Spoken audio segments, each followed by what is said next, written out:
Well, good evening, Little Masters, and welcome to episode 17 of the Rings of Power Wrap-Up. Everyone, it's time to pull up a bench here in the common room.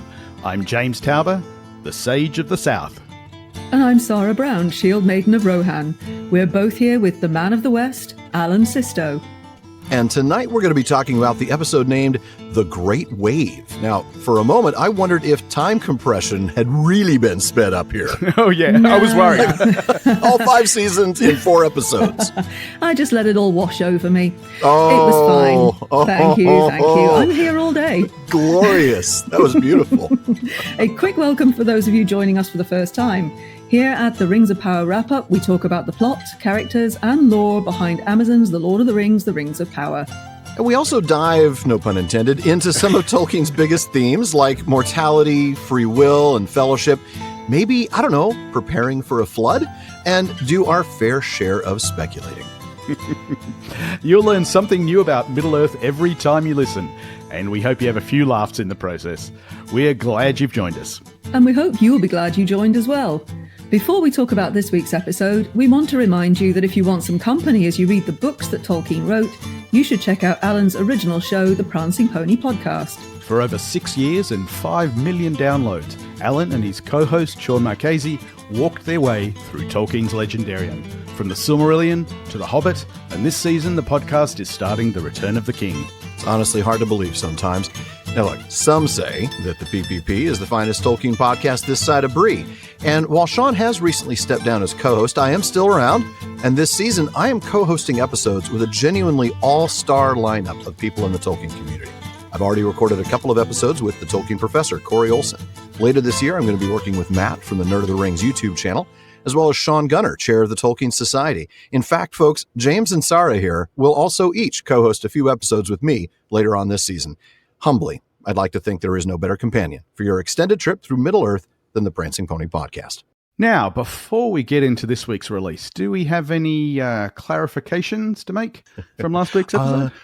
Do we have any clarification? No, but we do have a clarification. Just a little one. We did get a call out from a listener, Michael D. Do you remember when we were talking about the Hall of Lore and we were all a little bit staggered by the quarter day's ride? Like, how in the world could they ride all the way to the end of one of the spurs of Númenor in that short amount of time? He actually made the point it could be a lot closer to our Menelaus. He was thinking the current leadership, of course, would want to keep control over lore, maybe control over the Elvish languages, which I understand were still taught at the Hall of Lore. And that's a valid reason. But I was thinking, why would Elros even build it farther away from our Menelaus, right? He might have just built it within a quarter day's ride, like I said. So I don't know. Yep. I think we overthought that one. Oh, it must be over there in the west. Well, maybe. Us overthinking something? Us? Never. We spent a whole hour and a half doing that. All right. No others, though, right? We're pretty solid there. Nobody's called us out and said we were totally wrong on anything. Not that we would ever need corrections.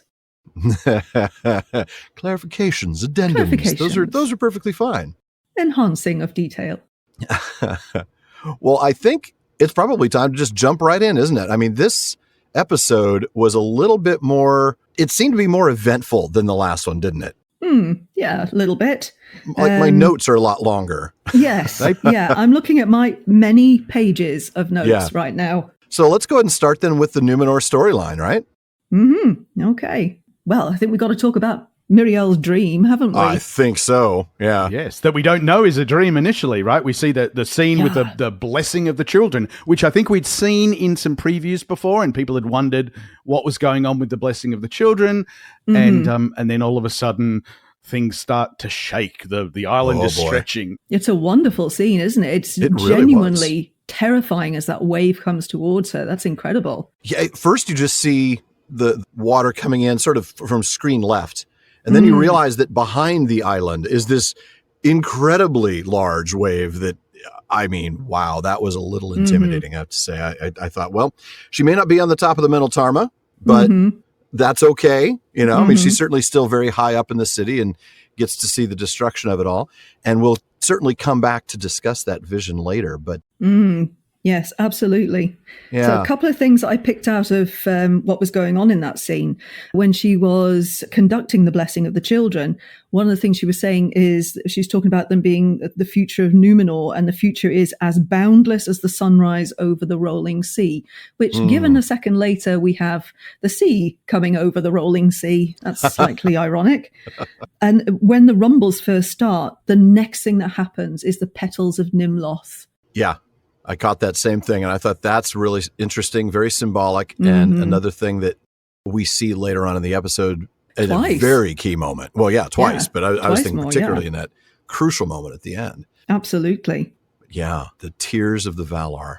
I mean, the other thing we find out is that there was part of this recurring dream that they didn't show, which is, of course, the arrival of Galadriel. That had been part of this recurring dream, and that's why Muriel was so worried when Galadriel showed up. And she's clearly seen this before, as we find out later. Every time she looks in that Palantir, that's what she sees, is this future of Númenor. Now that she's actually met Galadriel, she's, of course, much more worried about this becoming a reality. Yeah, so that's an incredible opening scene. It really was. And it was a little bit, I mean, I just thought, well, they can't possibly be already destroying Númenor. Right? They've spent so much money. What are we going to do? Dan, did I fall asleep and suddenly it's the end of season, whatever, 3, 4, Rip 5? Van Winkle there. It's like 4 years from now. And then she woke up and it was all a dream. Yeah, it was all a dream. Were you surprised that they decided to, particularly for non-book readers, reveal the potential outcome so soon? So soon, yes. Certainly in a visual way. I would have maybe expected some sort of written prophecy that maybe vague, that would be fan service for us. It would be something about the big green wave, the description of the dream that Faramir had that they ended up giving to Eowyn in the Jackson films. I would have expected those words, perhaps, but I was a little surprised that here in the 4th episode, to open it up, we get a visual of this massive wave. But I suppose they spent the money on it. They're going to show it over and over and over and over. Better to show than tell as well. So that's true. That's true. This is a cinematic form. Good point. I suppose what it does is it actually explains why Muriel is so concerned at the coming of Galadriel, and it also explains why she seems to change her mind at the end of the episode. Yes. Yeah. Because if this is what's going to happen, then if there's a way of avoiding that, then you can see why. Otherwise, it might just look like she's, okay, I'll do something different. Right. But if this is the future of Númenor, then the petals trigger it. Yep. Powerful stuff. And we will come back to that, of course, because we see the conversation continue between her and Galadriel, and then, of course, the decision at the end that she makes. But let's head out to the streets. And our man on the streets, Temar. Temar, how are you doing today? Causing trouble yet again. Yes, he is. He's stirring stuff, but I'm wondering. Yes, indeed. I'm wondering if Pharazôn has asked him to do this. Yeah, that's exactly what I was thinking, because there's something we see later on in this scene that's like, wait a minute now. They give each other sort of a knowing glance. I also thought the fact they had glasses of wine ready to distribute to the entire crowd was probably the big indicator that this was planned. Okay. I love also the rhetoric around, elves taking your jobs, workers who don't sleep, don't tire, don't age. Yeah. I thought that was a really interesting way of relating it to some real life issues around, automation and immigration, all sorts of things like that, as well as just another tip to that whole age issue and the difference in their longevity. Yeah, the mortality, immortality, serial longevity issue. Yes, it's a classic anti-foreigner narrative, isn't it? Yes. Yeah. Yeah, you could smell the populism from here. I mean, it was it was. And then we get the chant, elf lover, elf lover, elf lover. Elf lover, wow. Okay, so there's been a lot of talk in the Tolkien community, of course, about race and about representation, and the fact that, of course, so many actors are actors of color. And, it's, to some at least, it's been controversial. But the showrunners have made it clear that they're not going to be talking about modern politics. They're not going to be talking about modern racial relations. We're going to be seeing those things in the context of the story. And this is an example of that, right? We're seeing a little bit of politics in the Númenorian storyline, but it's Númenorian politics. This isn't reflective of real world politics. And it's completely in the books, right? I mean, this is not something they made up to be modern. Right. And it is totally in the books, very much. That conflict between the Kingsmen and the faithful has been going on for generations, and it keeps ebbing and flowing one direction and the other. And then, of course, now we get the blatant racism that, with the Númenorians and this whole elf lover chant. Really disturbing, I found. Very. Like that gave me a really unpleasant feeling to observe that. But it sets Pharazôn up, of course, then to come in and give what seems to be a much more reasoned speech, but of course it's not. It's actually exactly the same message. It's just putting him at the center, saying, don't worry, I'm the one that's going to make sure this doesn't happen. Yes, that's right. One elf can't threaten us. Trust in me. Right. I'm the only one who not trust in Miriel, your queen, by the way. Yes. Right. Yes. So, coming back earlier in that scene, we do get a little cut to Eärendil, don't we? Yeah, well, before that, can we just sit back to the fact that we have Pharazôn's son, or certainly appears to be his son, Kemen? We don't know. Yeah, we don't know who it is until Pharazôn says, "Son, my son." And there is a beat before he says son, which is kind of interesting. And that is a real departure from the story as Tolkien wrote it. So I found that really interesting. I know that was a bit of a lore breaker. I mean, I suppose if he had a son from, an earlier marriage or something like that, there's no reason why he shouldn't. But it will be interesting if they do go with the storyline route of him usurping the throne via marriage to Miriel. Yes. Yeah. We'll see how that plays out. But Kemen, boy, he's a real player, isn't he? Oh, definitely. I mean, we can see that when he approaches Eärendil in a moment. Oh, yeah. Yeah. He is smooth, isn't he? The way in which he manages that one. But coming back to Eärendil, do you get the sense she seemed like initially intrigued, but then started to get nervous the more she heard? What do you think's going on there? There's got to be a bit of conflict in there, because she will have heard from her own family all her life about support for the elves and being faithful. Yeah. And now here she's listening to an incredibly compelling speaker in Pharazôn. And of course, we have to remember that Eärendil is a member of a guild now, or she's apprenticed to be a member of a guild. Right. And Pharazôn is directly addressing the guild people. Yeah. In fact, he uses that terminology. And if you notice, he's standing there and his over his jacket is all of those buttons of the guilds. All of them. He's got all the emblems, all the guild emblems. I get the impression that he is the person to whom the individual guild masters report to, if you like. Like, he's responsible for all the guilds, The Master Guild Master. The Master Guild Master. But that kind of connects with what Kemen says to Eärendil the second time he meets her. There isn't a person who doesn't owe him a favor. And there isn't something that he can't say. He just shows how manipulative his father is. That's a good catch. When he was walking through the marketplace, I got mafia vibes. Yeah, a little bit. Right? I got real sort of, have you paid your protection? Show your... Yeah, exactly. Exactly. Little shakedown rackets. Yeah. Yeah. Show some respect for me and I'll make sure nothing happens to your stall in the market, kind of thing. Would be a real shame if something happened to your stall. It's a nice looking stall. It's a nice looking stall. Exactly. Yeah. There's another thing I want to say about what's going on in this scene. I'm noticing quite a lot of language of the sea in just the normal way they speak. Yeah. So when Kemen meets up with Pharazôn, he says a bit of a squall on our hands. And then Pharazôn says that he would never allow the elves to take Númenor's helm. There's so much language that is around sailing and the sea. I think it's really cleverly rooted into their everyday speaking. Yes. Those two are really good catches. I don't know that I noticed those as being sea related, but you're absolutely right. I was thinking more of Pharazôn's story when he was talking about, their history and how they've done these mighty things, including, of course, not taming the sea, but basically being these, master explorers and shipbuilders and things. The children of the Eärendil. I did like his speech a little bit. I mean, I know it was manipulative and I know it was intentional and I know it was pre-planned, but I can't help but enjoy when I hear a proper pronunciation of Eärendil and Elros tar miniatur. Oh, I love that. That was wonderful. Can I just point out the beautiful Welsh accent that slid out while he was talking there?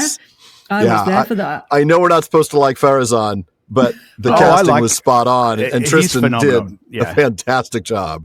Yeah. There's another name that gets mentioned in this scene that I have to call out because I think it's quite exciting. They refer to Armenelos. The reason that's so interesting is that the name Armenelos, which is the city they're in, the name of the city they're in, is not actually mentioned in Lord of the Rings. Mm-hmm. Oh, you are correct. In order to use that name, they must have gotten permission. It only appears in the Silmarillion and Unfinished Tales. So I thought that was a really interesting tell. Ooh, excellent, Kat. So there is some sort of backdoor mechanism by which they can access things that aren't. That's encouraging. Yep. Though also troubling because it means they weren't able to convince the estate perhaps to allow them to mention all the various first age things that they skipped in the prologue. It means they're being very miserly in what they allow out. But I am glad that they got to mention that. I think it's a wonderful name. And Armenalos the Golden, of course, being the capital city there. I love the guild crests. I know we talked about that. I think we mentioned, well, I know we were talking about the guild crest last week with Halbrand. Mm-hmm. But I remember seeing somebody talking about, and I honestly can't remember where. It might have been us, but it also might have been another one of the channels or a social media thing where somebody pointed out that he had all the guild emblems. And of course, we say that again, like you mentioned that earlier, you see these guild crests like, got to catch them all, right? He's got the full running list of like a Cub Scout, yeah. Yeah, like a Cub Scout or a Boy Scout, right? He's got all the honor badges, or in this case, probably the dishonor badges. Well, yeah. But I think this whole, public service announcement, hey, we're the children of the Eärendil. Don't worry, one elf can't threaten us. You're right. This was definitely planned, pre-organized, and Tamar was very much a part of it. And not only do you see that when he comes up and kind of pats him on the shoulder like, good job. Oh, yeah, he embraces him. He does. And the fact that Tamar never interrupts him once he starts. Yeah. You know as well as I do, you got some guy coming out and you're going to hear some shouting back and forth if this is really spontaneous, and it wasn't. But the clincher for me was drinks all around. Didn't you notice how that was kind of parallel to what Halbrand did as well? Yes, I did. It's clear that you can buy your way into Númenorians' good graces with a little alcohol. Absolutely. Yes. Yeah. The drinks all round thing also, according to Kemen, it was wine from the vineyards near the Menel Tarma. Yeah. Now, remind me, is that where the vineyards actually were?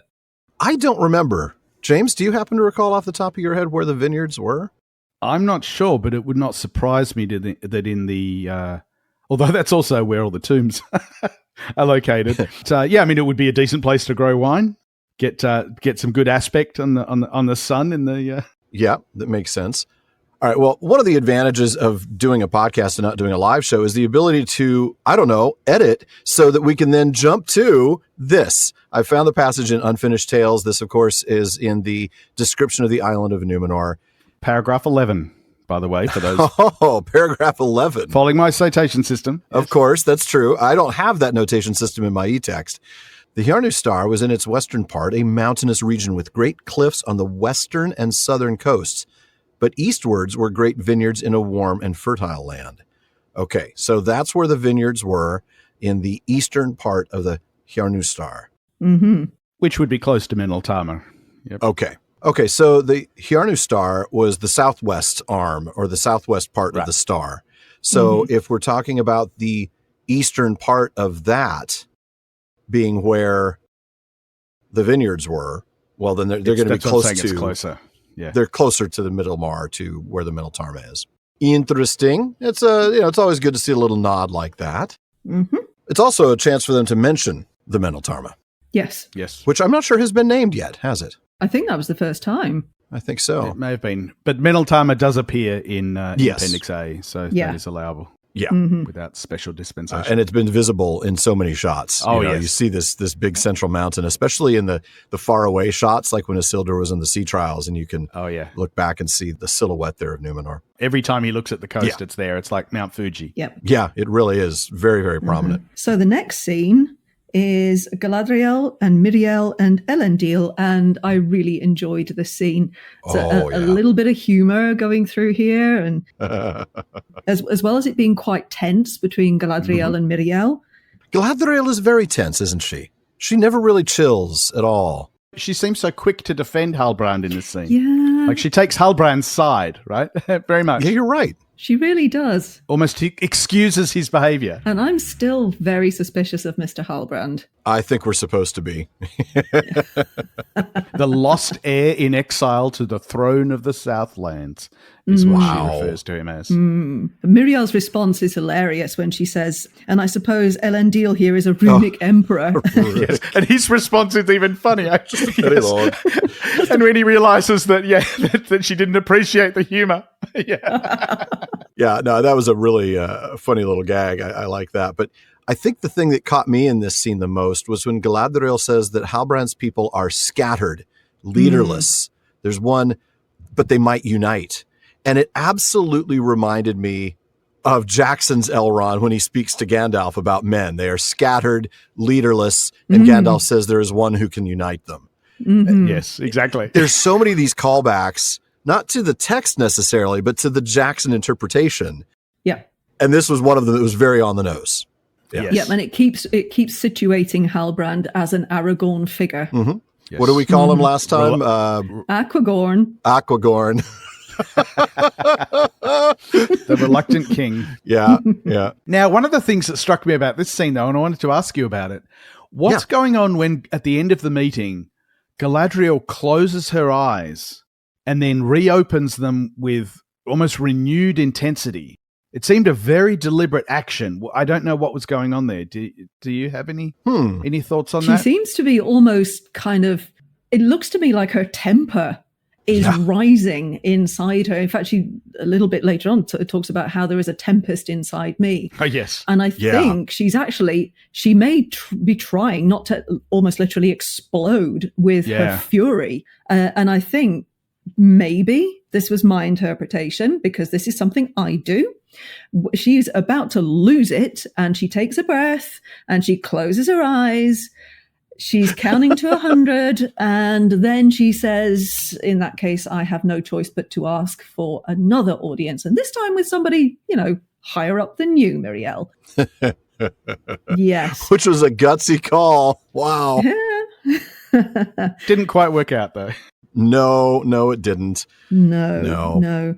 Did you notice when Miriel says to Galadriel that when she says that you should reforge the alliance against Sauron, and Miriel says Númenor has chosen another path, and Galadriel's response is not all Númenor.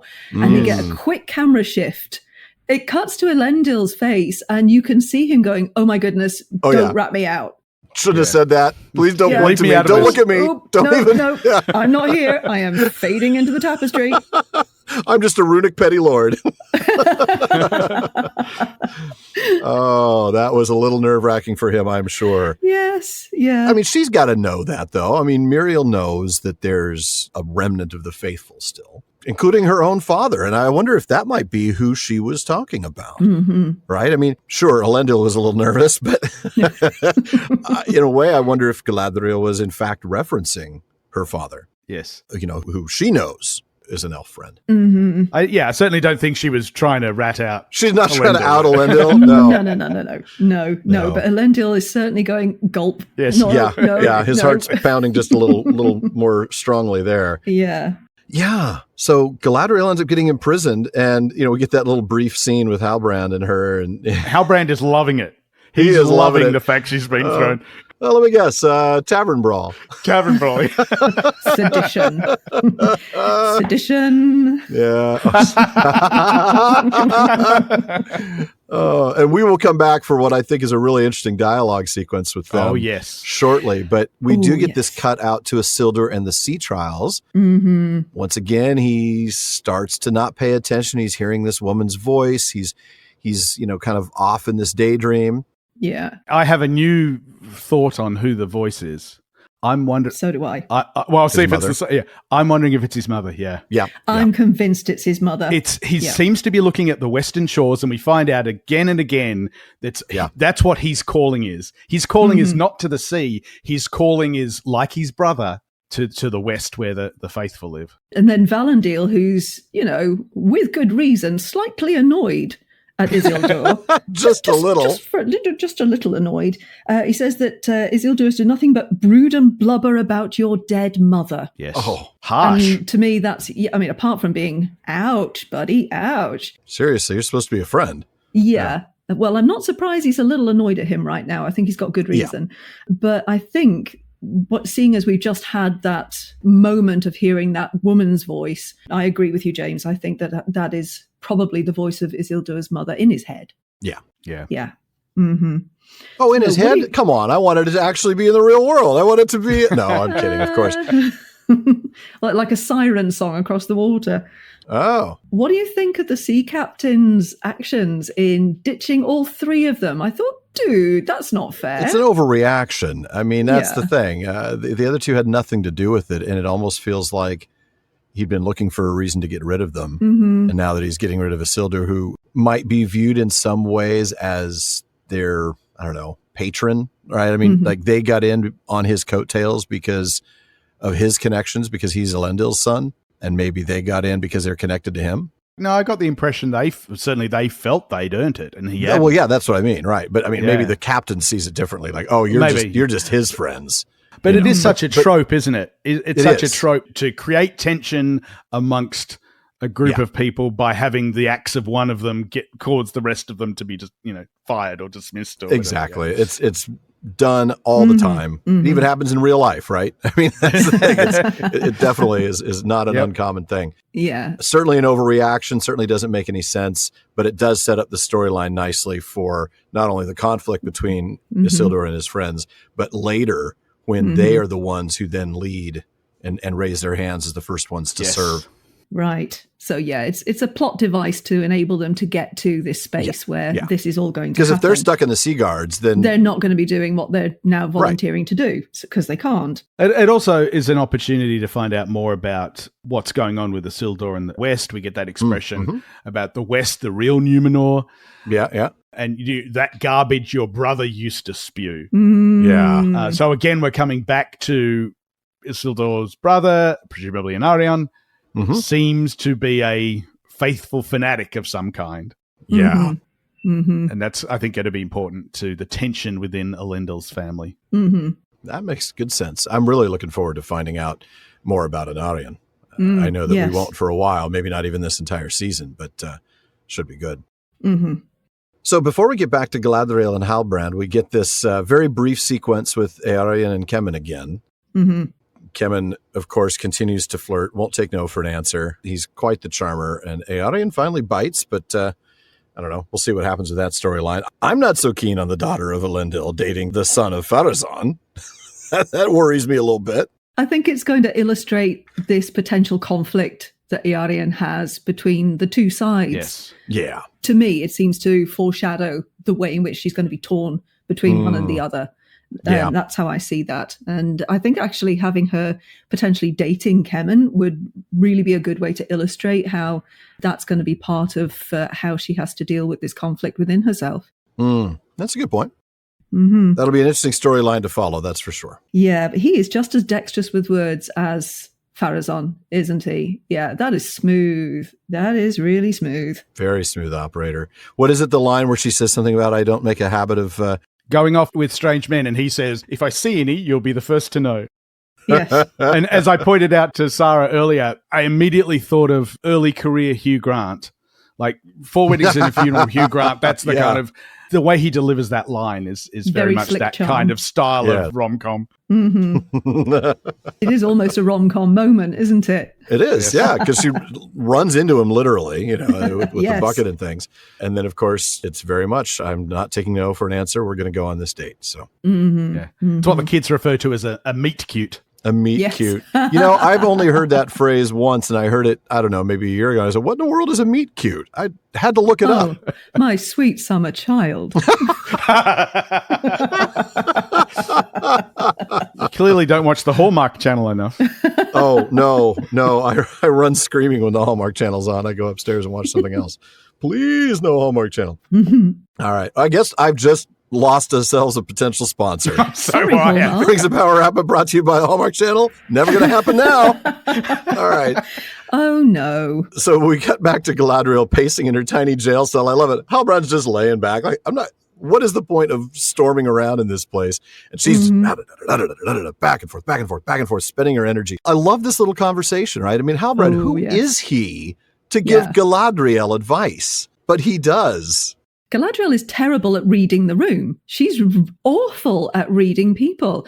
Halbrand is really scarily good at it. Very good at it. And the language that he uses is well worth noting, because he says that you have to identify what your opponent most fears so that they can master it and you can master them. Yes. He says, give them a means of mastering it. Yes. Yes. You don't exploit it. You give them a means of mastering their fears. And what's scary about that is Sauron's tactic. Yeah, it is. That is textbook Sauron there. Yes. Incredibly manipulative. Yeah. I wonder if part of Galadriel's problem is Galadriel has not had a lot of experience with humans. Correct. Yeah. That's where she's bad at reading the room. I would dare say Gigwit says she's bad at reading the room. Fair enough. Fair enough. Gil-galad probably thinks she's bad at reading the room. Touche. Even Elrond might say that's one of her weaknesses. Touche. She is headstrong, to put it mildly. Damn good at breaking out of jail. She's very good at breaking out of jail, which she's going to end up doing repeatedly. And I want to touch on that. But this headstrong thing made me think, I want to talk a little bit about her character, right? Because I think we see a lot of people like, I don't understand. This isn't Galadriel. Galadriel is this, wise, ethereal, in the Third Age. Exactly. 5,000 years from now. I mean, well, depending on time compression, 3,500 to 4,500 somewhere around there, many millennia from now. I like the way that they've created this opinionated, headstrong, really independently minded character. And it seems, how we talked before about how in the First Age prologue, they sort of amalgamated all these things. They've made the First Age an amalgamation of all the battles and all the reasons and kind of condensed it.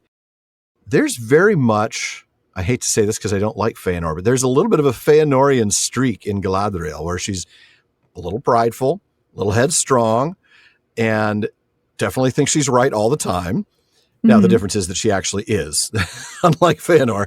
But I like this, actually. I like that we're seeing a character with an arc. She's not going to be ethereal right out of the gate. She shouldn't be. Exactly. I agree. And there's plenty of writings by Tolkien that tell us that this is how she was in the beginning. Yes. So in The Peoples of Middle-earth, it says, Galadriel was the greatest of the Noldor, except for Feanor maybe, though she was wiser than he, low bar. Low bar.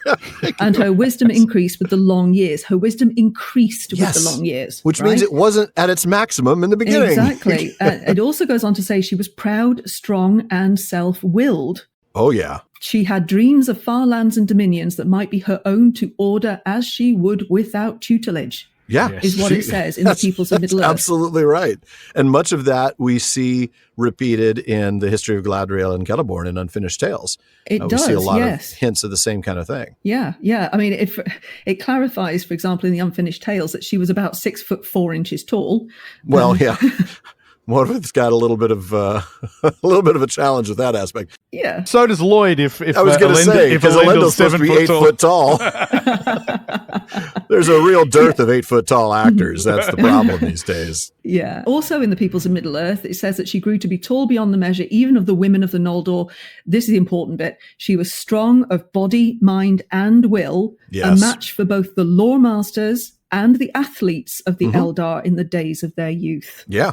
Absolutely. And I think if you go back to these notes, actually, you can see where they are actually creating this Galadriel. Absolutely. She is not the Galadriel of the Third Age, not yet. No. She will be. It's actually exciting that we're going to get to see how she became that Galadriel. Exactly. Yeah, and why, right? What is it that happens to her? What experience in these next 5 seasons will she have that begins that process? Right. To change her from being so headstrong to being more considered and more, thinking ahead. And it's going to be really neat to see.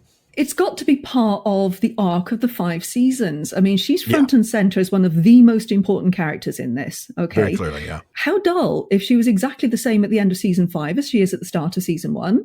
Yeah. And then if the end of season 5 is pointing towards the Third Age, where we would expect a wiser, calmer, perhaps more ethereal Galadriel, then that would kind of make sense to see how she gets there. That is a far more interesting story. Oh, yeah. Yes. 1,000 times more interesting. Yes, no doubt about it. Ethereal Galadriel wafting around the streets of Númenor is not going to be quite as interesting, is it, as somebody saying mysterious things that you sort of have to decode to figure out what she means. Yeah. I love the way that they've created her character and am really looking forward to her arc.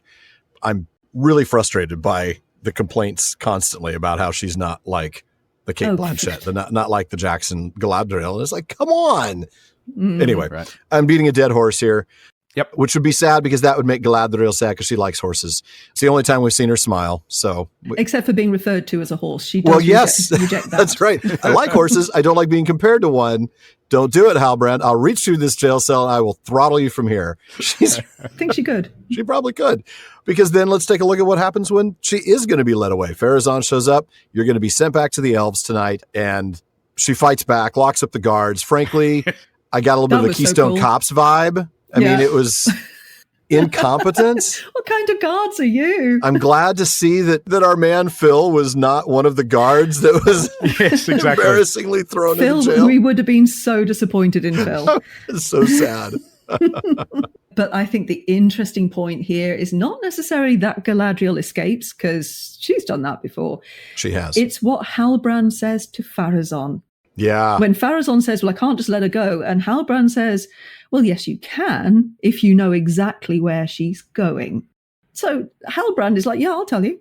I know exactly where she's going. Of course. Because I told her what to do, basically. Yeah, exactly. Yeah. I mean, he's just completely ratted her out. Yeah. He really has. Yeah. Which he's perfectly willing to do, right? We saw him separate himself from the raft in the first episode, just in time to watch his comrades go down with the raft. Bye. Yeah. You know, he's just a man who knows how to survive. That's what he even told her. Yes. So, of course, that leads to Pharazôn letting her go, right? He doesn't call out for more guards. It's not like, oh, well, I'm out of guards. I guess she's going to escape, you know? So, yeah. So then we cut back real briefly to Eärendil, who joins Isildur. That's when we learn that she did go out on this date. She seems actually a little pleased by it. And of course, Isildur breaks the news of his dismissal. You know, I've shamed the family name. I've shamed the family cow. You know, I mean, this is all terrible, terrible things have happened. And I'm sure we're going to get a great conversation there. But then lo and behold, the guards come out and they're chasing after Galadriel. I was just going to say, there was one line I just quickly want to mention. Eärendil says, now you've won, you can go west. So it's clear that's at least what Eärendil thought his objective all along was. Get kicked out of these things so he can move back to the west of the island. But then he says he doesn't deserve it. Right. Yeah. He's very hard on himself. Yeah, but it's what happened to his friends. Yeah, exactly. Exactly. Yeah.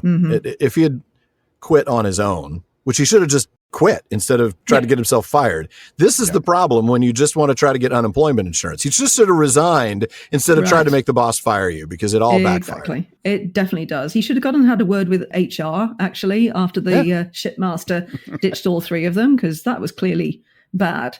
Yeah, absolutely. Unacceptable. Poor management. Yes. Without a doubt. Probably needs to talk to his union rep, as long as there's a guild master around. So we cut then to the tower where Galadriel has broken in. She's just committing crimes all over the place. And I'm sorry, how did she get all the way up to the top of that tower? Are there no guards there? Anyway, I digress. So she breaks in and we get this wonderful moment. She apologizes to who she thinks is the king, but she's met by Míriel, who I think, James, as you pointed out, had been alerted by Pharazôn that she was going to be there. Because of Halbrand, who had said, you need to figure out what it was that your opponent fears and solve it for them, you know, give them the ability to solve it. And we all know, what was it that provoked Míriel's anger? It was when she asked to speak to her father. So he knew, you know where she's going. She's going to go talk to the father in the top of the tower. So Pharazôn tells Míriel shows up there, and we get that beautiful conversation. Can I just say the moment for me, one of the coolest moments of the episode was pausing it in that shot and seeing the cast members and seeing that the king, the actor who plays the king, is credited as playing the role of Tar Palantir. They didn't name him, and not in the dialogue, but they named him there. And so at least there's 1 point for lore. I was very grateful for that. Oh, there was another little Easter egg of lore on the wall in there. Ooh, I didn't see anything. Did anybody else spot the shield and the axe on the wall? The shield with the swans on? Oh. I think it was Tuor's. Yeah.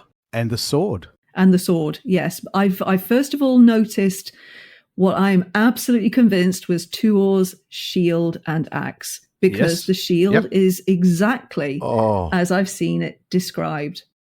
Oh, I can't wait to go watch the episode again. Thank you for that, Sarah. That's a great catch. And as James said, Narsil is on the wall. A very Peter Jackson film looking Narsil. Mm-hmm. Well, a very Peter Jackson Narsil looking sword. Yes. Okay, there you go. Let's put it that way. Yes. Rather than Narsil looking like Peter Jackson. Yes. Yeah, but it's just like when they had all those statues carved into the trees. For those of us who know the books and we see these little Easter eggs, they are just like, oh, look at that. That's so amazing. I think I had a tear in my eye when I saw Huon in that forest. I mean, it's these moments where they touch on the lore that maybe they can't tell us. Mm-hmm. Right. It's really, really neat. I love seeing that stuff. But they're there, and if you know it, you know it. That's great. I cannot wait to watch it again just to catch that. So the king's clearly at the end of his days. He's not in good health, but he is alive, and he is able to speak a little bit. He calls for Miriel, and talk to us a little bit about that scene. Wow. Yeah. Galadriel asks for forgiveness. Yeah. It's a sad scene, really, isn't it? Because it is. Tar Palantir is clearly degenerated into real end of old age.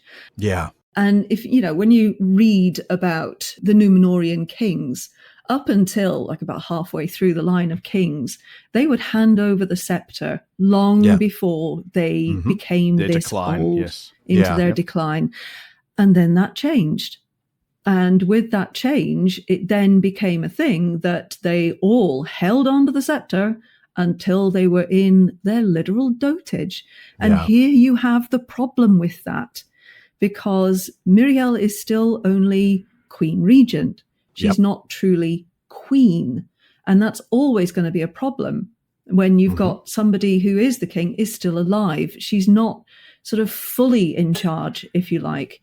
And I think that's kind of part of why she is having to be so careful and so clever in what she's doing and balance all of these different powers that are tugging for primacy in Númenor at this moment. So that was kind of what but also a daughter's sadness over the decline of her father. You could really see that in her face, in Miriel's face.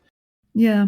So she's trying to keep, obviously, his health situation a secret. She doesn't want that news out there. Galadriel asks, I think, a really on-the-nose question. Your father was of the faithful, right? Why aren't you? Why do you turn away from your father's beliefs on this? What do you think of Miriel's explanation that he was too strident? I think that Miriel, again, because she's having to play a very clever tightrope walking game here, I think that she never says that she isn't faithful. That is true. She never specifically says that. But what she does do is she explains why she's had to tread a path differently to her father, who was an elf friend but quiet about it until he got the scepter. No wonder, because his father was so anti-elves. So he gets the scepter and then he starts, shouting about it. And instead of understanding that the people aren't in a place where they're going to accept it straight off, that maybe he should tread more carefully, he didn't. Now, he had his own reasons for doing that. He was strongly of a mind that they had gone on the wrong path, that Númenor was heading into darkness, and that he needed to bring them back and show them the right way of doing it. What Miriel is saying is that, that's all very well, but it's not very statecraftly. Unlike Pharazôn, who knows his statecraft like he knows his steakcraft, he's very au fait with how it works. Miriel has had to learn that and to tread that fine line because of her father's attitudes. So I find an interesting parallel here between perhaps her and Eärendil, in that Eärendil is going to have to find her own path between the two. In some ways, Miriel has had to do the same thing. In some ways, more dangerous for Miriel, because if she gets it wrong, then she's going to end up locked in a tower as well. Yeah. I mean, she saw what happened to, I think the long and short of it is, she saw what happened to her father. She's trying to work out how to avoid that fate herself. Yeah. Exactly. Better to have a queen who's treading a fine line than somebody else who's just simply going to reject anything to do with the elves and head off down the path that she knows is coming. Remember, she knows it's coming. She knows it's coming, but she does seem unconvinced as to the right action. And I want to get to that because that's actually one of the struggles I had with this whole scene. So she touches the Palantir, Galadriel, right? And so she sees that same dream, which was fantastic. Another shot of that. Like I said, they're going to show that a lot. We spent the money on it. By golly, we're going to see it a lot. Absolutely. Yeah. One of the things I thought when Galadriel put her hand on the Palantir, it looked just like the shot Peter Jackson had of Saruman putting his hand on the Palantir. Yeah. Camera right below the level of the Palantir, looking up. Claw-like hand. Yeah. I do want to observe before we get into the dialogue of that, because I think that's where the meat of this is. I'm a little bit surprised to hear that the other 6 are lost or hidden. Yes. Because we know that all 7 of them do make it over to Middle-earth at the end of the Second Age. I'm wondering if we're going to get a little subplot in season 4 where maybe Eärendil or something goes off to find the other 6. That's what I was thinking as well. I think hidden is probably the operative word here, not lost, because we do know that they are around. So I did like Miriel's correct observation that only Númenor can bring about Númenor's downfall, right? It's not Galadriel's fault. Galadriel's not the one who triggers this. It's Númenor's fault. But then, just as you think she's going to start making sense and maybe make the right decision, she goes off on this thing about the Valar gifted us this land in a day of virtue. They could take it away if we went down the paths of darkness. And so we're not going to join you in fighting Sauron. What in the world, then, is the path of darkness that she... Help me with that, because that was so confusing to me. Well, before we get to that, I want to point out she says the Valar gifted this isle, which is different from what she said in episode 3. Remember, she said this land was not a gift. Right. We earned it, right? Interesting, different rhetoric, right? Yeah. So she knows it's a gift. Her point in episode 3 was we actually earned it. Yeah. But she still understands the Valar giveth. The Valar could taketh away. Yeah, absolutely. Little does she know the Valar are going to be like, this is even beyond us. We're just going to lay down our government. Exactly. And we're going to call on the one who made the world, and he's going to change it. But we'll get to that in season 5. Yeah. Iluvatar, I've got Manwë on line 1. That's right. He's got a request for you.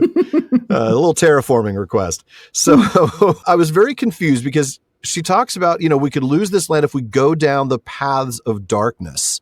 What is she saying there? Because then Galadriel's like, look, the virtue you're talking about was being allied with us against Morgoth. So if that's the case, then what in the world is Miriel thinking about the paths of darkness? I'm wondering if the Palantir is not connecting the dots. Oh, they never do they? So, I mean, that's... So she knows that Galadriel's appearance relates to the petals coming off Nimloth and eventually the wave coming, right? She may be connecting it in the wrong way, thinking that somehow if I follow Galadriel, that's what's going to lead to... Following the elf is going to be going down the path of darkness. That is, following the elf to defeat Sauron. I don't know what to tell you, Alan. No, I'm with you. It's confusing. Yeah, Galadriel's response is that this is a cowardly response. Yeah. That she's doing this out of fear. Out of fear. Yeah. She's clearly gone to the Halbrand school of how to manipulate people. Find what they fear and try to give them a tool to overcome it. But yeah, this whole idea that the path of darkness is what they want to avoid, and yet they're going to allow darkness to grow by not facing Sauron and not fighting an ally with the elves. Then I think in the following scene, I think it's made very clear to Miriel that sending Galadriel away is following that path of darkness. So we need to talk about that next scene, I think, when Galadriel is being escorted down to the boat. Escorted off. The colour of her cloak. I tweeted earlier, Galadriel is unlocking More gorgeous outfit every episode, I think. It's stunning. The colors. The colors. In that cloak she's wearing in the last scene. So beautiful. That whole scene is really beautifully shot, isn't it? I mean, if we're skipping ahead to that particular moment, I mean, you get kind of the full regalia. Everybody's there to send her off. It's no longer seeing her off informally. You know, she's not just wearing the dirty rags that she was wearing on the raft. Now she's properly clothed. There's Pharazôn and Míriel and Eärendil, and everybody's there to make sure she goes. What an amazing set that is. I mean, that just, isn't it? The Númenor sets are incredible, and just seeing that harbor. Yeah, Phil tweeted that that was his first day on set. That scene? Yeah, it was filming that scene. So, and that set was really there. It was really that big, and sadly, it really no longer exists. They actually took it all down. I want to go on holiday to Númenor. Well, Númenor's at the bottom of the ocean, but oh, great coincidence with the lore there. Mm-hmm. Yeah, what a moment that was. So the full royal treatment. Eärendil, I did love the moment where he tells her in Quenya to go in peace. I love that. That was just a nice little moment between the two of them. You're not alone. You have people here who support you, who are your allies. It's not going to do a lot of good, at least at this point, right? But it was a nice moment. Mm-hmm. But then, that moment when the leaves start falling from the tree. The petals. Yeah. Yes. And the look, I'm getting chills just thinking about it. Yeah. That eye contact that's made between Míriel and Eärendil. Yes. Yes. And just the intensity on each of their faces. The horror. As they realize. Yeah. It's a wonderful the acting in that moment. It's all done in the eyes and the face, and it is. But even Pharazôn, even his face changes a little bit, as if he's suddenly understanding something. But I love the way that they just connected Míriel and Eärendil there, James. As you say, it was so intense in that moment. Chilling. Yeah. It really was. And we get the voiceover. I mean, my first thought was the Tears of the Valar, and then we get the voiceover confirming that's exactly what we're supposed to be thinking. We get from her speaking in the previous episode when she was asking Galadriel whether she believes this tale about the fallen petals representing the Tears of the Valar. That's when you know, okay, something's going to change here. Something's going to change. And we get that speech that we've seen glimpses of in trailers, right? The idea of, we all have to decide, for ourselves who we are. She, does the thing about speaking of valor and bravery. And I did like the moment where she says, I'm not going to ask anybody to do something that I wouldn't do myself. I am going to lead the elf back to Middle-earth in aiding the men in the Southlands. That was a moment I didn't expect. No. I have a question, though, and it relates also, Sarah, you said the look on Pharazôn's face. Why do you think Pharazôn seems to just go along with this? There's no indication that Pharazôn is trying to stop Míriel's plan. No, he backs her up, right? Ships are going to leave in 10 days. Absolutely. He may be seeing some angle. I'm convinced he's seeing an angle. But if we go back to Tolkien's own text, then, of course, it's Pharazôn that sails off to Middle-earth. Yes, that's exactly right. Captures Sauron and brings him back. Well, yeah, he sees Sauron as the enemy as much as anyone else does. Absolutely. Initially, yes. We have to get Pharazôn over there to do that. Yeah. So I wonder what angle he's seeing as a possibility for himself right now, because Pharazôn is all about Pharazôn. Oh, yeah. So, he's not about supporting Míriel. No. So there's something going on in his brain, but he's seen an advantage for himself in what Míriel is now proposing. Yeah, absolutely. And maybe it's just, we'll start identifying and wiping out the faithful because they'll all sign up and go and be a part of this expeditionary force. And that'll certainly, strengthen his ranks domestically. But yeah, I think this is maybe the opportunity that we're going to see in the storyline for them to jibe with the lore about our Pharazôn being the one who captures Sauron. It occurs to me if they decide not to go with Pharazôn forcing Míriel to marry him, maybe the usurping will merely take place while she's away. Maybe she'll return to discover her father is dead and Pharazôn has taken the scepter for himself. It just occurred to me then. Yeah, no, that's really good thinking. That is excellent thinking. I also want to mention here a little bit of the time compression issue, because if we are going to have Sauron brought back to Númenor, as per the storyline, when that happened in the Second Age, was at a different time than when he had helped Celebrimbor craft the Rings of Power. He's going to have to be in two places at once in this storyline. Is that maybe what they're doing with Adar? Is maybe Adar going to be... I can't imagine the bringing Sauron back to Númenor is going to happen until the third season. Yeah, he's got to make the rings. And so I think I'm wondering if they're more in this going to portray some of the earlier Númenorian king activity. This is sort of maybe somewhat of a... I mean, I think we may see some Tar Minister-like involvement of the Númenorians in helping rid Eärendil of Sauron. Right. Yeah. Even though, obviously in the book that happened much earlier. And Tar Aldarion as well. There's a few kings that I think they could be trying to compress into this storyline. Yeah. This is what they're going to do to solve the time compression problem. They're going to show pieces of the history that were spread out over millennia condensed into a shorter period of time. So we're going to see different kings represented in this action. This may just be a Númenorian ruler willing to help the elves against Sauron, which is the Eldarian story, basically. Yeah, that's true. That is absolutely true. That'll be interesting then if they bring Gil-galad into that at all, just like they do in the lore. Yes, if he gets to write his letter. That'll be great. So then a lot of people stand forward and say, I will serve. Right, starting with Isildur's friends. And I think that's where, we talked about that earlier. It's a really simple plot device to free them up, give them motivation to prove themselves, and they lead. And I did like that. I actually like that quite a bit, because then Isildur said he would lead. Elendil obviously sees his own son volunteering to do that. There must have been a moment of pride, but also fear.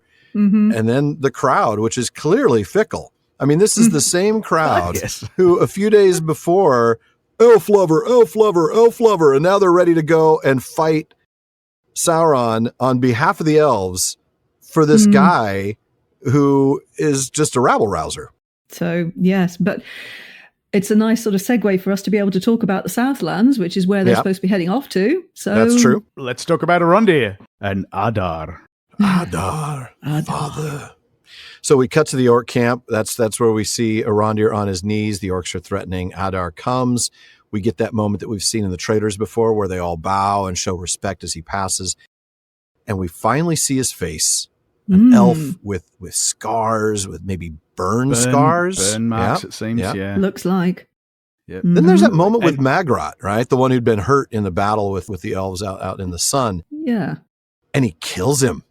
Puts him out of his misery. Eases suffering. Yeah. A strange kind of tenderness. You can almost see why the orcs revere him, because he's caring for them. He seems to love them. Yeah. The tenderness in which he puts his hand on Magrot's forehead and... Yeah. I mean, ultimately kills him, but out of mercy, to get mercy, right, to ease his pain. He doesn't break eye contact with Magrot even as he's killing him. Yeah. And he's tearing up as well. Yeah. He looks genuinely saddened by it. Yeah. Yeah, which I think is really interesting. Yeah. It's an interesting moment, getting this insight into orc culture that, I don't know, are we supposed to feel a compassion? Are we supposed to feel an empathy? Well, there was a sense of almost ritual and ceremony about this. Yeah. Oh, very much so. The removal of the armor. Exactly. And I think what we've actually seen is ritual and ceremony now in all of the different peoples that we have come across. They've all got, and later on when we come to Khazad-dûm, we'll see another ritual or ceremony type thing with Disa, who's singing to the mountain to ask for them to release the bodies of the dwarves still breathing. There seems to be this kind of rounding out of the culture by showing us how that culture's working through ceremony, which I think is really interesting. Yeah. Do we have any word nerdery yet on Nampak Uglusha? The black speech is really difficult because we've got so little of it. Yeah, it's pretty much just made up. Most of it's made up. Yeah, I didn't spend the time to try to work out from the morphemes exactly what's going on there. I'm sure we will in we'll figure that out at some point. But that's a tough one. Unlike the Elvish, there's a little bit to say there. True. When Adar and Eärendil start speaking in Quenya to each other. Yeah. When they are speaking Quenya, that is translated. Yes. Whereas when the orcs are speaking black speech, that is not translated. No, we're just getting the transliteration. But I wanted to point out something I thought was really interesting when Adar and Eärendil are speaking, and there's a lot to say about that, but I just wanted to point out that when Adar asks Eärendil where he was born. Yeah, where were you born, soldier? The subtitles say Beleriand. Yeah. But that's not what Eärendil actually says. What Eärendil says is Valeriande, which is the Quenya name for Beleriand. Okay. I love that level of detail that they're like, we're not just going to insert Beleriand, we're going to use the Quenya name for Beleriand. We'll translate it. Even though Eärendil would normally be speaking Sindarin because he's a Sylvan elf. I don't know what they're doing there. He's always spoken. We haven't heard a single word of Sindarin from him. I don't know if we've heard a single word of Sindarin at all, which is, questionable. It makes sense if he's talking to Adar, and Adar. Does Adar start the conversation? Adar spoke to him in Quenya, so he's responding in Quenya. That made sense to me. But yeah, you're right. We haven't been seeing any Sindarin. It'll be interesting to see whether we see much Sindarin at all. I get the feeling that they're just doubling down on the Quenya. Maybe because the Peter Jackson films showed us so much Sindarin, they're like, now let's have an opportunity to flesh out the Quenya more. This is an alternate world in which Thingol never banned the language. Well, also, I mean, it depends where we can discuss maybe where in Beleriand we think they're from. Yeah. I mean, Beleriand is an entirely large region, there's no doubt, and not all of it is under Doriath's sway. Yeah. And in fact, Adar says, when Eärendil says he's from Beleriand, Adar says, by the mouth of the river. And I'm wondering which river he is referring to. If you just say the river, I can't imagine it being anything other than Syria. Yeah. I mean, obviously there are plenty of rivers. It could be. What's odd is you would imagine it's a little confusing that Eärendil is described as Sylvan, but born in Beleriand, because normally Sylvan is used for those elves that never went across. Right. He's certainly a green elf, so was possibly in, almost certainly was in Assyrian, maybe even in Linden. Yeah, as well. In which case, his river would be maybe the Gelion or something. But if you're talking about Beleriand as a whole, and you just say the river, it's got to be Syrian. I mean, especially then when he talks about the mouth of the river, because the mouths of Sirion are themselves like a very, very, well-known place in Beleriand, and I think that's what he's talking about. A lot of people go there and die there. And I'm surprised. I mean, here's one of those things where they had a moment to give us a little hat tip or a little nod, I should say, to fans and talk about the willows. And instead he mentioned sage blossoms, which aren't even in the lore that I'm aware of. Yes, I couldn't find any reference to sage blossoms. I mean, there's so much description of those lands that you'd think they would have used one of those, but that's okay. That's a small little thing. Maybe they're literally not allowed to use that description. Yeah. So they had to go with a different plant. Yeah, they certainly couldn't name it the Sirion. That's why they said the river, because they couldn't name it. Yeah, unless they did what they did with Armenelos as well. Yeah, with Armenelos. Yeah. But yeah, Sirion does not appear in... Siriva not appearing in this series. Sirion not appearing in this... Good stuff. Notice that when Eärendil asks, why do the orcs call you father? That he gets no answer to that. Yeah. And also later on in this dialogue, he says, what are you? And he gets no answer. So obviously Adar is very careful as to what he is telling Eärendil. Oh, yeah. But he's not going to explain himself. The only thing he does say is that he is not a god, at least not yet. That's some hubris right there. I am not a god, at least not yet. All right, folks, before we go to the Southlands, though, let's go ahead and take a quick break.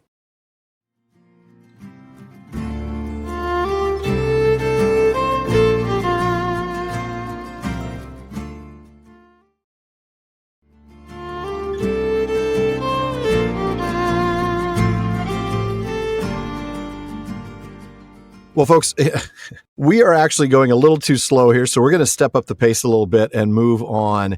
Of course, we do, move on to the Southlanders line. Eärendil is given a message, and so we cut to that watchtower, and men are seeking refuge within. Bronwyn leading the effort. She does mention, by the way, a little thing, every village from here to Erodruin. Well, folks, for those of you who don't know, that's Mount Doom itself. That is the volcano there in Befordor. We do have a problem with food, and Theo says, why don't we just go back to the village during the day when the orcs, are resting? Needless to say, Bronwyn's not too keen on that. But then we cut to Theo with his friend Rowan, who have gone to go get food from the village. We see the hilt of Theo's sword. Let's talk briefly about that scene, right? Rowan bails on Theo when the sun goes behind the clouds, and now the attack of Vrath, also known as Jed Brophy. This whole scene is like a scene out of a horror film. Isn't it? Yeah, the whole thing. Yeah. From entering the village and then the clouds coming over it's so then creepy. Theo being caught inside that building. The whole thing is like something out of a horror film. Yep.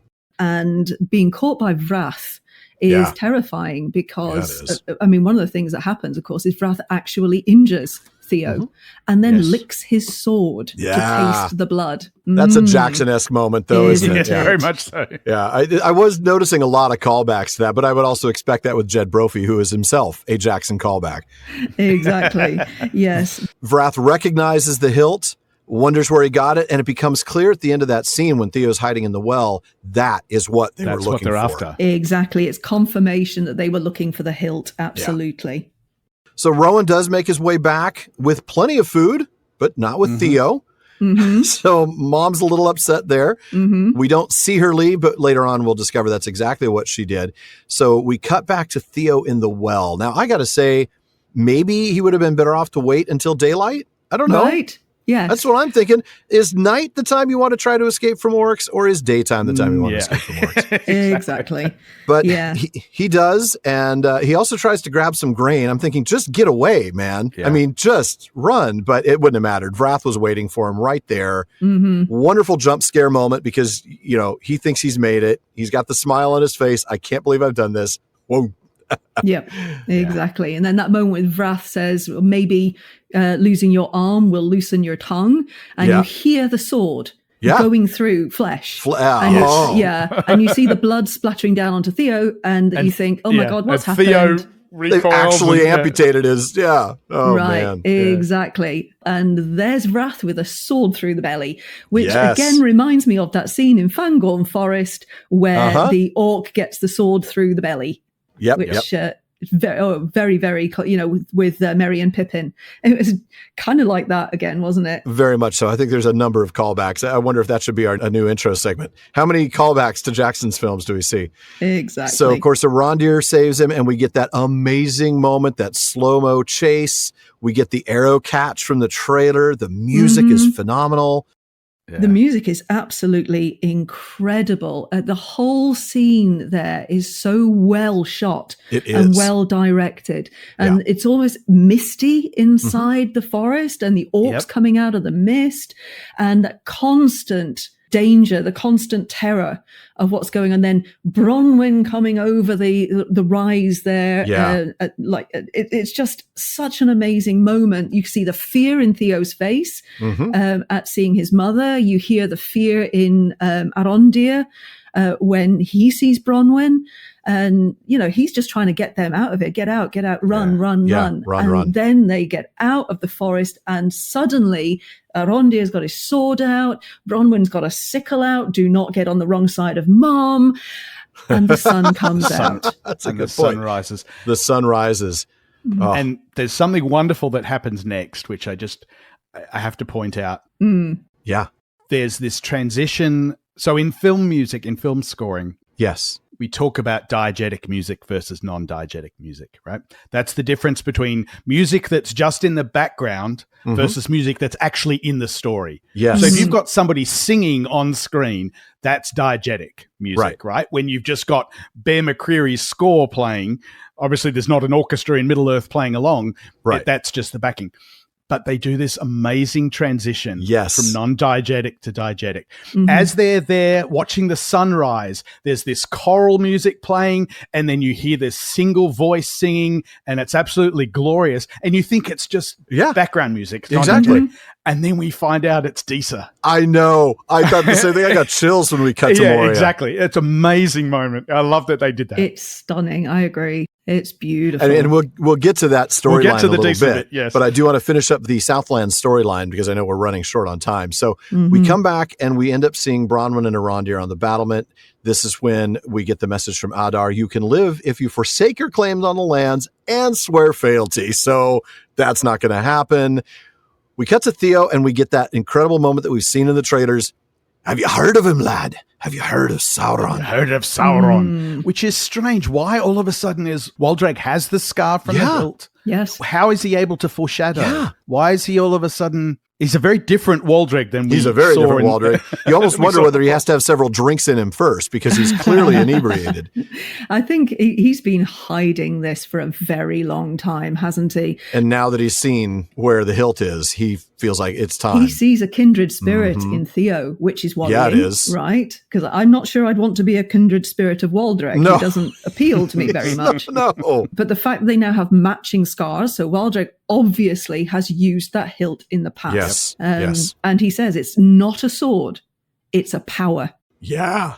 That was an intimidating moment. Wasn't it, though? The way he describes Sauron. The beautiful servant. Yeah. Yes. He who was lost but shall return. The beautiful servant thing, by the way, made me think of King Excellent, right? Tar-Myron, one of the other names that Sauron likes for himself. Yep. King Excellent. King Excellent, man. What a name, Tar-Myron. But now we get this connection to the Starfall. That was his sign. Yeah. That threw me for another loop because, again, how is this related? Are we trying to once again convey that the stranger is Sauron? Or is he one who's going to fight Sauron? Or is he one who's going to serve Sauron? Or is it also a fact that people will interpret signs any way that suits them? Or it could have been an eclipse. It could have been a really bad storm. It could have been anything. Yeah. Yes, absolutely. I had another red herring. Yeah, indeed. But talking of red herrings, I am now convinced that Adar is not Sauron. Oh, yeah. Yeah. I don't think he is. I don't think he is either. So I think all of that we got in the Southlands, from meeting him through to this moment talking about Sauron, the beautiful servant, I don't think it is. I agree. Shall we talk about Eregion?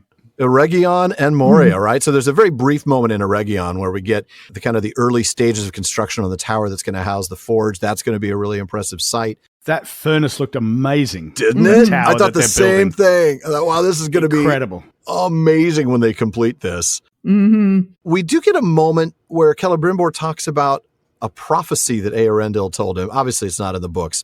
The idea that Celebrimbor's future would be in Elrond's hands. What did you make of that? James, do you have any thoughts on that one? Yeah, I mean, it was, I have to say, so there's some wonderful Eärendil references here, starting with this conversation. Mm-hmm. And it's going to be more. I absolutely love that. I did want to point out that in this whole scene, Charles's acting and delivery reminded me so much of Ian Holmes' Bilbo. He's just kind of this, there was an uncertainty and a distraction that he had that reminded me a lot of, he was sort of bumbling, I'm not so sure. Yeah. Which I thought was really interesting. I'd forgotten that until just now. Yeah, you're right. You're very, very much a sort of hesitant and casual. Distracted by something, I think, is probably the common element. Yes. And then he says it's about Durin, and I'm not convinced that it's only Durin that's worrying Celebrimbor to the extent that he's distracted like this. Yeah, there's more. There's more. We'll see more. We can move on to Moria. That's where the meat is here, right? Yeah. So we do get that moment between Elrond and Disa where, we're talking about Durin acting suspicious. Disa pulls this off beautifully, right? I mean, she keeps stalling for time. Elrond's not buying it. He's not stupid. He pushes through. She's good, though. There's this wonderful thing where we don't realize it's important initially. No. What the kids are doing. Yes, playing the knocking game. The kids are playing the knocking game. Yeah. And they repeat this phrase that turns out to be important for Elrond to get into the cave. That was great. Exactly. I thought that was a gorgeous little touch, yeah. I did too. I wondered whether we were going to be seeing that again, and sure enough, we saw it later in the episode. I just want to comment on the fact that mole tail stew needs hours to set. Oh boy, am I glad I'm a vegetarian. I was going to say, even I might pass on that one. I'm not going to mole tail stew. Nicely set after hours. Oh, what is it, like a Jell-O? I mean, I don't want to know. I don't think I want to know. It might be a Disa special, but my queen, thank you. She's a better singer than she is a cook. Let's put it that way. Oh, but it's her husband's favorite. I think. Bar. I have to throw in here my strangest prediction. I've told Sarah this before. They make a point of saying that the old mine that Durin has gone to is below the Mirrormere. My immediate thought was, what's above the Mirrormere? We're told in the books that, in the appendices, that Khazad-dûm is founded because Durin visits the Mirrormere, looks down and sees the reflection of his face with a constellation above it. Yes. So we have this old mine below the Mirrormere. Yeah. Which made me think of a constellation above the Mirrormere. Uh-huh. Where have we seen a constellation that maybe somebody is trying to find? Yeah. I don't know. It's really out there, but it's what I thought of when they made a point. So, yeah, we'll see. Okay. We will see indeed.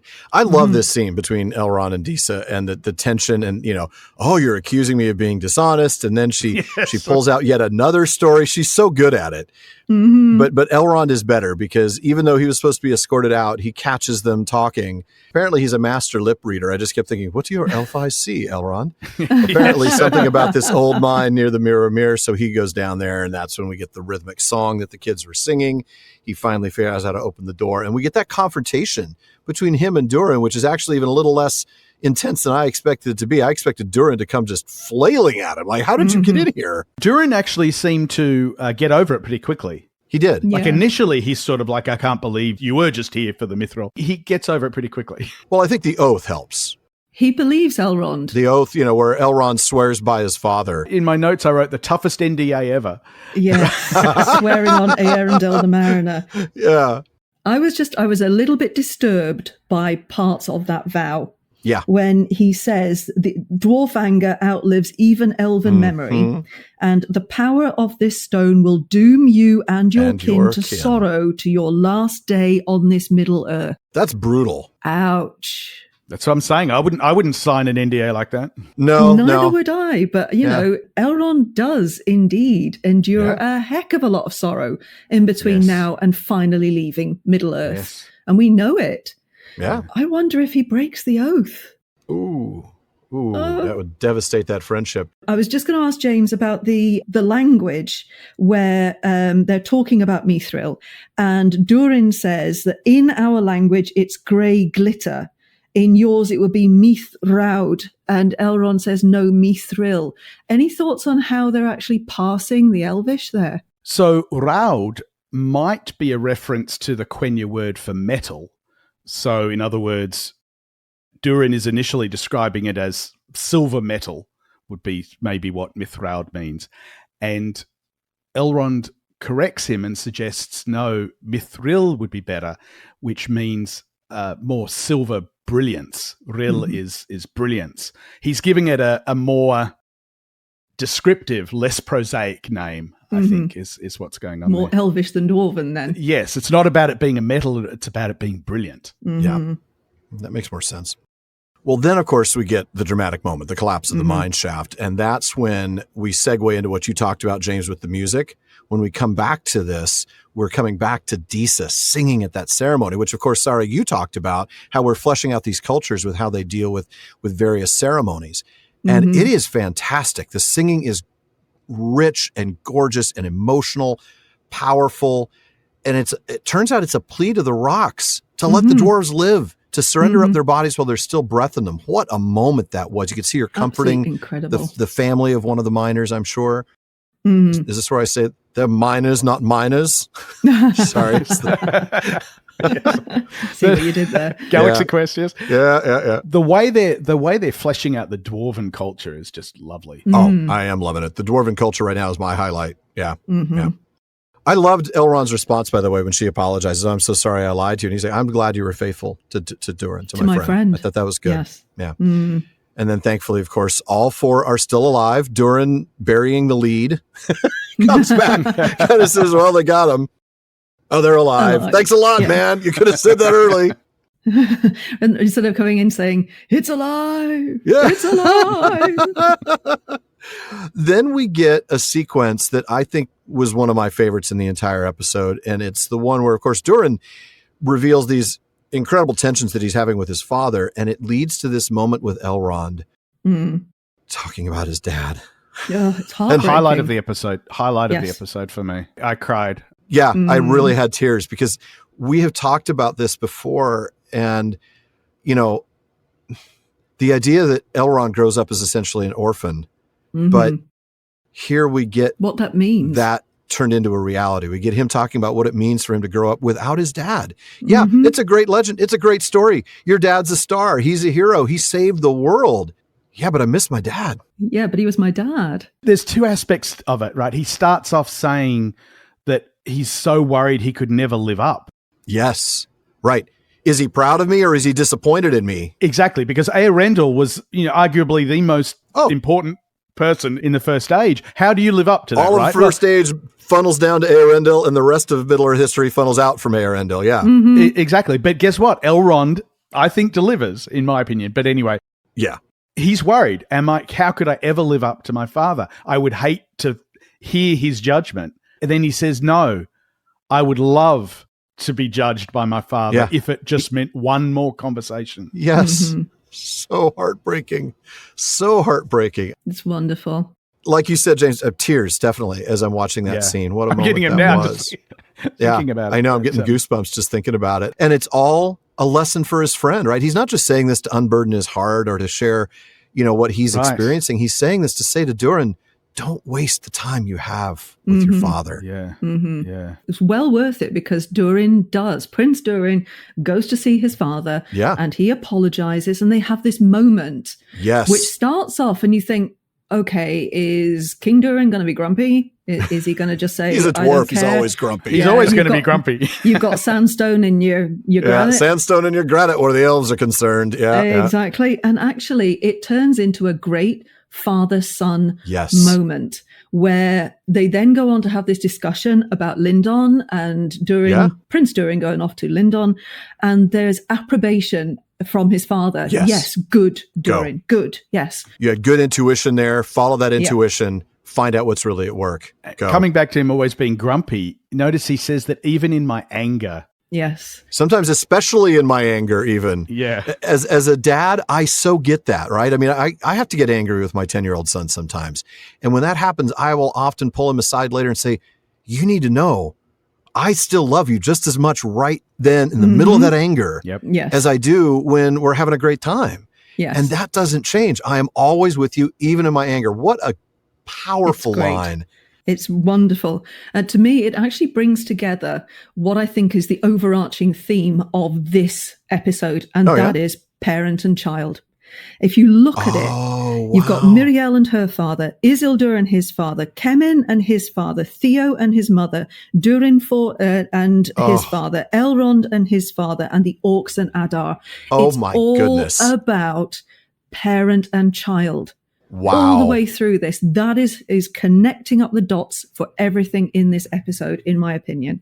Wow. That is fantastic. The last episode and this episode, back to back parent. It's so strong. It's so strong in there. Yeah. Yeah. Yeah. I think you're right. Well, folks, before we wrap up, go ahead and give me your episode highlights. James, I think you just said yours, which is exactly mine. The Elrond moment with Durin there at the end. Yeah. Any reference to Eärendil is always going to get me, but just the way that's presented from Elrond's point of view is just incredible. I mean, I loved the Disa singing moment. Ishmael brought it again with Eärendil. That's just some incredible stuff.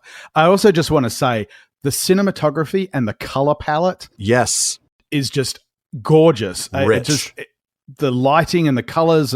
So there's so much about this. I'm glad we got to see more of Khazad-dûm. The Númenorian set as well. And so much time in Númenor, which I am in love with Númenor, yeah. I loved it. Sarah, what was your highlight? I don't think I can top what you've just said, actually, because everything you've just said, I'm completely agreeing with. All of the talk about Eärendil, I found that, really interesting, really good. And the moment where Elrond is talking about his father was really sweet. The Disa moment singing was just thrilling. Really deep down in my bones thrilling, and I loved it. It was. I loved the vision of the wave, which, if they're going to show me that over and over again, I'm okay with that because it's incredibly well done. Yeah, it is. And I had cloak envy when it came to what Galadriel was wearing, because I want that cloak. It's gorgeous. So, I think that the storytelling is picking up. I think that the acting is really wonderful. It is. And I'm just loving it. And now I can't wait for episode 5. Why must we wait a week? I know. Well, I'm glad that we did, because can you imagine if they did it like Netflix and they all came out at once? Everybody would have binged it and we'd be in the studio for 3 days recording episodes. More than likely. So, Alan, what was your highlight? It's the one that James and I have already talked about that you've mentioned as well. It's that moment with Elrond talking about Eärendil. How much he missed his dad. We don't get that in the lore. And yet, it's this unspoken thing. Sean and I talked about that on the Prancing Pony podcast all the way back in season 1. What must that have been like to grow up and see your father in the night sky every day, but no, you're never going to be able to talk to him. You're never going to be able to have that relationship. And to have that mentioned here, fleshed out, and in such a poignant context with his friendship with Durin was just fantastic. Real briefly, because I know we're running out of time, what about lowlights? Like, what was your eye roll moment for the episode? Sarah? Okay, not so much eye roll, so much as I'm not sure what the heck was going on there. And that was Miriel not seeing that the dark path is continuing the way she was doing anyway, and ignoring Galadriel's plea to join with the elves again and do what they were given Númenor for in the first place. So that was my moment, if you like. That's but fair. Not a low light as such, just wasn't sure what was going on there. So, James. Well, what I'm going to say is so nitpicking and minor, but I think that just shows. But that's a good sign, right? If that's your biggest gripe. So there was one moment in the wave coming, the dream sequence or the Palantir sequence of the wave coming over. I think it's mostly in the dream sequence at the start, where the CGI just was off for me. There's a gold dome on the left-hand side with a brazier on it. And it just, that bit of it looked wrong for me, took me out of what was otherwise an incredibly epic moment. That's the only thing I can think of that I really sort of rolled my eye, not rolled my eyes at, but was like, ooh, what's going on there? I missed that. Yeah, I'm sorry to draw attention. No. I'm going to watch it again. See, the thing is I watch it and pause it because I'm taking notes. Yes. And it does mean that I sort of miss the overall feel. And so I watched it twice for that reason. I watched it once. Exactly. So I'm going to watch it again. Yeah. So Sarah, you talked about these themes and it's like, why did I not catch that? Oh, because I was pausing it all the time and writing stuff down and trying to. See, that's why I watch it all the way through the first time without making any notes at all, just to get that whole feel of the episode. And then the second time round, that's when I do that. You need to not sleep, Alan. The key is not to sleep. And for the second viewing, I also turn on the subtitles, but I don't turn them on the first time. Interesting. Okay. I don't want to be distracted by the subtitles, whereas I do want to read them when I'm going through for analysis. I have them on even if I am just watching it, but that's because my kids are asleep, and so I have to keep the volume down a little bit. Okay. But anyway, Alan. My low light was similar to Sarah's, right? This is not a complaint about the acting. I think that both Morvith Clark and Cynthia Edai-Robinson acted the scene out beautifully, but I was disappointed in the writing of that scene in the tower, the discussion of the downfall of Númenor, Tar Palantir. Come on, you could at least name him. There were just a lot of missed opportunities in that scene, including that lack of clarity with the Path of Darkness. That really threw me. The Path of Darkness would be not fighting Sauron, the Lord of Darkness, right? I mean, he is the Dark Lord. So that's the path you want to avoid. So that really was the thing for me. But well, folks, that does conclude another rather lengthy episode of the Rings of Power wrap-up. But please be sure to join us again next time when it appears that Galadriel teaches men to fight and Halbrand wants to stay behind. We'll see exactly what he's going to get up to. Yeah, that's true. Yeah, I'll be watching you, Halbrand. Thanks to the team that helps us get this show out there every week. Our speedy editor, Jordan Rannells. Our barleyman, Becca Davis. Social media manager, Casey Hilsey. And website guru, the one and only, incredibly famous now, Phil Dean. We love you, Phil. And speaking of the website, give us a visit there at ringswrapup.com. We've got show notes, our online storefront, and eventually, if we ever make any mistakes, some outtakes. Oh, never. That's not happened at all so far. I may bribe Jordan to never, ever capture any of our bad stuff at all. Anyway, so folks, you'll also want to take a look at our library page. This show may be about the Amazon adaptation, but the three of us are first and foremost fans of the books. Yes. So we provided links for you to get all the lore. We do get a few pennies from the purchases you make there, so thank you in advance. Indeed. And one last thing, as always, don't forget to send your thoughts, comments, and, well, most of all, where you think the other six Palantiri are, to barliman@theprancingponypodcast.com. And if you want a chance to have your actual voice heard on the show, you can send us audio of you asking your question by visiting podinbox.com/prancingponypod and record your question for us. But be sure to send the question to Barleyman too. Yeah. Now, we've been able to rely on Barleyman lately, but we do get a lot of mail. So we'll get to you when we can. Your question or comment may be featured on a future episode. As always, though, this has been far too short a time to spend among such excellent and admirable listeners. But until next time. Farewell, friends.